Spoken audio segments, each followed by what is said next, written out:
Shalom et bon dimanche chez vous. L'évangile de ce 17e dimanche du temps ordinaire rompt le cycle de l'évangile de Marc auquel nous étions habitués ces derniers temps. Rappelons que l'Église divise le cycle liturgique en 3 années. L'année A, l'année B et l'année C. Et durant l'année A, tous les dimanches ordinaires, nous lisons l'évangile de Matthieu. Durant l'année B, tous les dimanches ordinaires, l'évangile de Marc. Durant l'année C, tous les dimanches ordinaires, l'évangile de Luc. L'évangile de Jean, quant à lui, est inséré à des temps forts et à certains dimanches comme celui d'aujourd'hui. Ce qui fait qu'à la fin de ce cycle de 3 ans, nous avons parcouru tous les évangiles. Le 6e chapitre de l'évangile de Jean qui est proposé aujourd'hui est un texte eucharistique. Et l'évangéliste lui-même souligne le contexte de la Pâque, la fête des Juifs. 2 regards nous intéressent dans ce texte. Le regard de Jésus. Jésus est attentif aux besoins de la foule qui l'entoure. Il commence par l'enseigner et puis il se préoccupe de la nourrir. 2. Le regard de Philippe.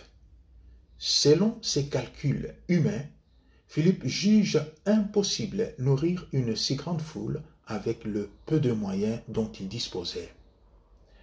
Jésus saisit l'occasion de la présence de ces 5 pains et de ces 2 poissons pour nous donner 2 leçons. La première leçon n'est jamais désespérer quand on chemine avec le Seigneur. C'est ce que l'homme de Dieu Élisée a voulu faire comprendre à son serviteur dans la première lecture quand il lui demande de mettre devant une centaine d'hommes une petite quantité insignifiante de pain.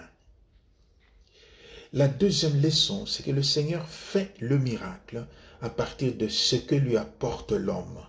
À partir de ce que le disciple apporte, le pain et le poisson, le Seigneur multiplie pour nourrir la multitude.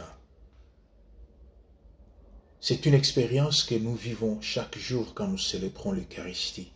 En fait, le pain et le vin que nous, hommes, apportons, le Seigneur les transforme en son corps et en son sang pour la multitude.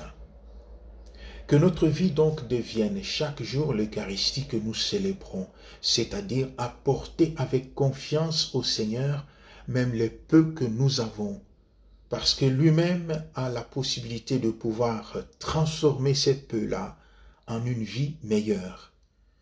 Que le Seigneur bénisse ceux qui sont engagés dans le double service d'assurer à tous le pain eucharistique et le pain de la table.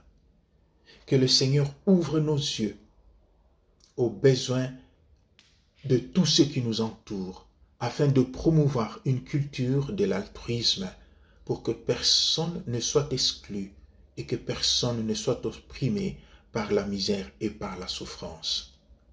Alors que Jésus-Christ refuse de devenir roi à la manière des hommes, nous constatons que certains d'entre nous se cassent en 86 manigances pour le devenir.